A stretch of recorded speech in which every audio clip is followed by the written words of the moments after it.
और कुशीनगर के सियासी कुश्ती में कौन किसको पटकनी देगा, न्यूज 18 ने कुशीनगर के लोगों से ये जानने की कोशिश की।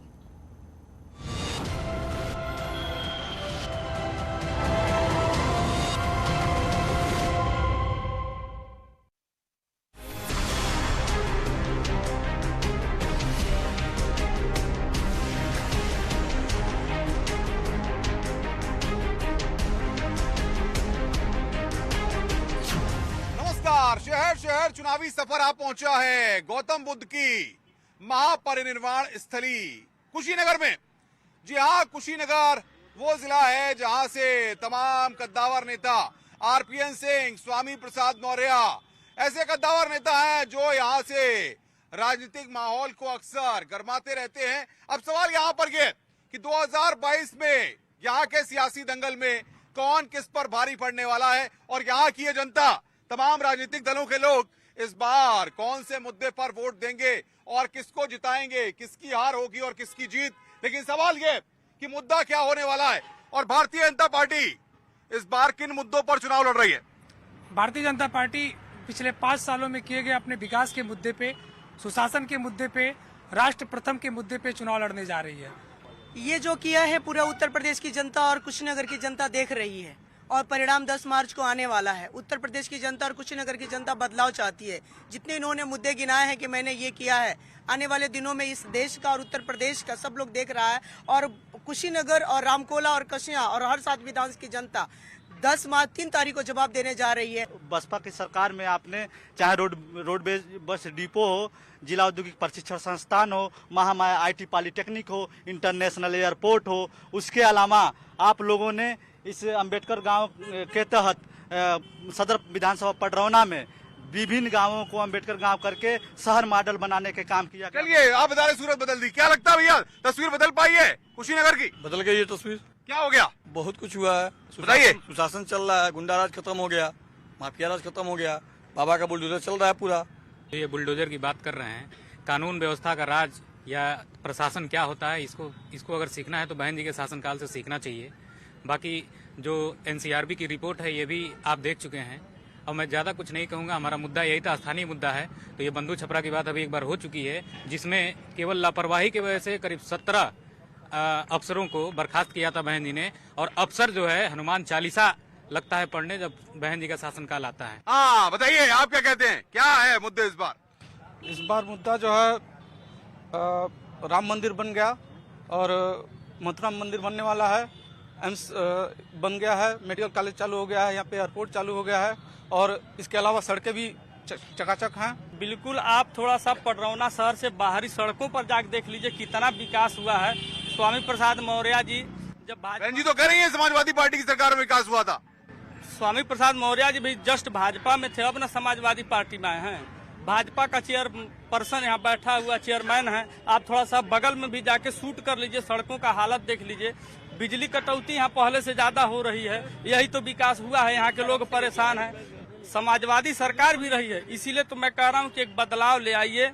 भाई जहरुद्दीन को भी आप लोग सपोर्ट करिए। एक मैडम, आपकी सरकार में भी कुछ नहीं हुआ, कांग्रेस तो निशाना साध रही है। हम बता रहे हैं मेट्रो किसने बनाया, पूरा यूपी का लोग देख रहा है कि मेट्रो अखिलेश जी ने बनाया, मेट्रो अखिलेश जी ने बनाया और जितना जमीन दिया है वो किया।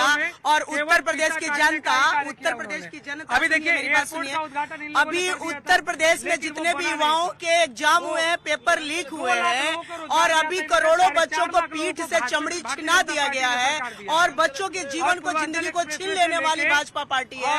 और हाथरस में जो हुआ, गोरखपुर में हुआ, कानपुर में हुआ, इनके पार्टी के मुखिया गायत्री प्रजापति जैसे बलात्कारी के साथ मंच साझा करते हैं। इनके घर की बहू हमारे भारतीय जनता पार्टी भ्रष्टाचारी नेता आता है तो ऐसा गंगा।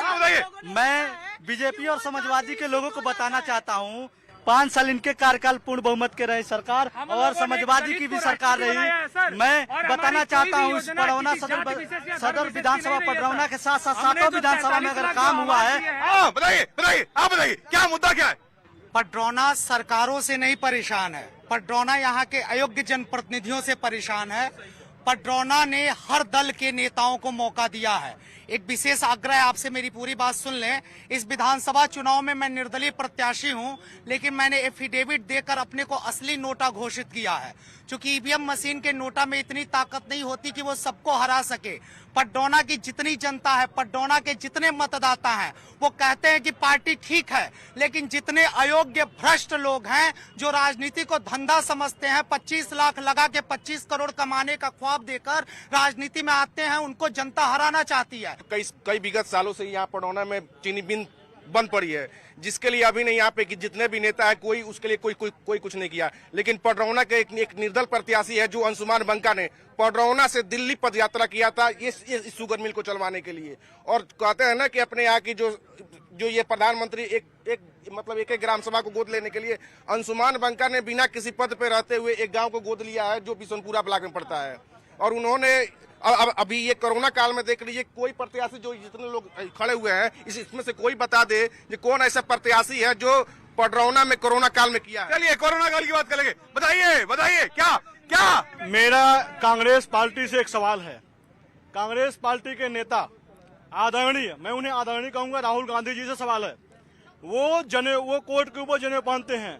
मेरा उनसे सवाल है, अगर वो सामूहिक रूप से अगर अपना उपनयन संस्कार करवाते हैं, अगर सच में अगर वो हिंदू होते हैं, अगर अपने ऊपर जनेऊ पहनने का जो नाटक करते हैं, अगर वो खुलेआम अगर सबके सामने अगर उपनयन संस्कार करवाते हैं, तो मैं उसी दिन मैं भाजपा से सदस्यता मैं हटा करके मैं कांग्रेस पार्टी ज्वाइन कर लूंगा। ये दृष्टि आप बताइए। महंगाई और बेरोजगारी चरम पे है, जनता इस बार उसी वोट देगी। मुद्दा यही है। बिल्कुल भाई है। नहीं, नौजवान है, पूछ रहे कितने हैं बेरोजगार, सारे बेरोजगार खड़े, किसी पार्टी को सर बसपा के शासन में बहन मायावती ने 1 लाख लोगों को रोजगार दिया था।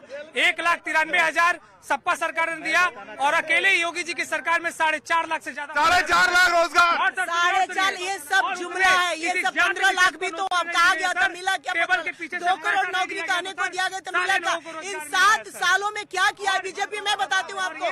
पहले साल में इसने गंगा माई के नाम पे करोड़ों रुपया खाया, फिर गौ माता के नाम, ये जहाद के नाम पे, राम मंदिर से घर वापसी सर हिंदू के नाम से चिढ़ रहे सर। बहुजन समाज पार्टी ने सर क्या बताएंगे? पूर्ण बहुमत की सरकार में 25 मिली है, बिना पैसे की मिली है, बिना घूस के मिली है। नहीं, सपा सरकार में सारी नौकरियां जो पैसे के बल पे मिली है। 1 मिनट, अगर इनको रोजगार देना राम मंदिर बना है, अयोध्या में जो राम मंदिर बना है, उसके जो चढ़ावा चढ़ता है, किसी दलित के घर में जाता है, किसी ओबीसी के घर में जाता है, किसी ऐसे धर्म में लिपटी वतन परस्ती, धर्म में लिपटी वतन परस्ती। मैं ये कह रहा था, 1 मिनट मैम, मैं ये कह रहा था, अगर इनको रोजगार देना रहता तो रोजगार की समस्या खड़ी है। 4800 करोड़ रुपए का इन्होंने राशन बांट दिया, 4800 करोड़ का। अगर एक चीनी मिल चलवानी है, एक पिपराई चीनी मिल मात्र 460 करोड़ में खुल गया होता। अगर उनको चलाना रहता, रोजगार देना रहता। नहीं, किसानों की बात हो रही, किसानों की। भाई किसानों को क्या मिला? बताइए। किसानों को कुछ नहीं मिला और किसानों को शायद मिलना चाहिए, क्योंकि अगर किसान न हो तो शायद आज ये पार्टी वाले लोग भी भूखे मर जाएं। 5 साल में सर एक भी दंगा नहीं हुआ। अब इससे बढ़िया सरकार क्या चाहिए? हिंदू और मुस्लिम को लड़ा के मार दिया जाता है। इससे बढ़िया हमको भाजपा सरकार चाहिए। राशन दे रहा है, हमारा 2 आवास आया है। अब हमको क्या चाहिए सर? ये तो कह रहे हैं भाजपा ने बहुत कुछ किया है। क्या 5 किलो राशन में हमारा जीवन चल जाएगा? जब तक हमारे पास नौकरियां नहीं तो नौकरियां हो जाएगी तो हम लोग बहुत खिल कर हमको राशन फ्री की खाने की आदत नहीं है। फ्री की खाने की आदत डाल कर बिना नौकरी दिए कितने साले लोग। कह रहे सर, मैं कहने का मतलब हमारा है, जब हमारे पास रोजगार नहीं रहेगा, पैसा ही नहीं रहेगा, तो कहाँ से आदमी लूटेगा? जब हमारे पास पैसा रहेगा तभी तो आदमी लूटेगा। कितने लोग परेशान थे, देश परेशान था। 2 साल कोरोना की महामारी तो सारा देश परेशान था। तो ये तो इंडिया मान लीजिए, यहाँ तो कोरोना की बीमारी है, 2 साल से आदमी पर्व कोई तरह से राशन दिया है, 2 जगह मेरा 2 आवास आया है। बताइए क्या चाहिए हमको? First class. बात ये क्या, राशन तमाम योजनाएं क्यों नहीं दिख रहा है? ये सब मैं वही बताने जा रहा हूँ कि बीजेपी और सपा दोनों राशन की बात कर रही है, लेकिन ये बात कहाँ तक सही है? बहन जी की सरकार में, मैं अब बताने जा रहा हूँ कि बहन जी की सरकार में 50 लाख भूमिहीनों को 50 लाख भूमिहीनों को पट्टा दिया गया था, जमीन दिया गया था। जितना चाहे उतना अन्न उगा करके आप अनाज उगा सकते हैं। इन्होंने तो मंदिर के नाम पे घोटाला किया है। धर्म के नाम पे इन्होंने राजनीति की है, इन्होंने व्यापार बना लिया, धर्म को व्यापार बना लिया। सपा और भाजपा किसानों को ठगने का कार्य सरकार ने किया है। कुशीनगर देवरिया जनपद था 9 शुगर फैक्ट्रियां थी। देश के प्रधानमंत्री 2014 के लोकसभा चुनाव में आते हैं और वो घोषणा करके जाते हैं कि हमारी सरकार बनेगी तो 100 दिन के अंदर पडरौना शुगर फैक्ट्री चालू हो जाएगी। लेकिन आज दूसरी सरकार है। नहीं सवाल ये आप नहीं सवाल ये देखिए, आपको बताएं कि इस कुशीनगर में शुगर मिल भी है, गन्ना किसानों की अपनी समस्याएं हैं, लेकिन 7 विधानसभा सीटों में से 5 सीटों पर भारतीय जनता पार्टी ने जीत हासिल की थी। 1 सीट पर सुभाषपा के उम्मीदवार जीते थे। सवाल यहाँ पर ये है कि 5 विधायक जीते, तस्वीर क्या बदल पाए आप, क्या किया आपने? सर तस्वीर बदला हम लोगों ने। इस 5 विधानसभा सही थी, जो 2 विधानसभा में हमारे विधायक नहीं थे वहाँ भी हमने किसान सभा 2014 में भारतीय जनता पार्टी ये कहती है कि हम 2 करोड़ नौकरी देंगे, वो 2 करोड़ एक नौकरी देना ही नहीं चाहते, सबको भिखारी बनाना चाहते हैं। मुद्दा है विकास देख लीजिए आप, रोजगार चाहिए, रोजगार चाहिए, शिक्षा चाहिए, विकास चाहिए। श्री राम क्या मतलब, इससे कोई मतलब है? आप ही बताइए, कोई मतलब है इससे? मुद्दे की बात हो रही है। अरे हाँ बताइए भैया ये बता, एक सेकंड भैया, सारे दलों के प्रतिनिधि बने, सबने डील किया है कि उनके बेटों को टिकट मिला, यही डीलिंग होती रही है पडरौना में। भाजपा के भी विधायक रहे, अपने बेटा बेटी को टिकट का इंतजाम कराते रहे, ये सारे युवा हैं। दल बदलते रहे, ये कह रहे नेता दल बदलते रहे। देखिए, दल बदलने की बात नहीं है, विचारों की बात है। इस देश में विचारों की पूजा होती आई है, विचारों की पूजा होती रहेगी। समझ रहे? इसमें टैलेंट है, वो रोना नहीं रोएगा। इस सरकार में भी 100 नौकरियां मिली हैं और मिल रही।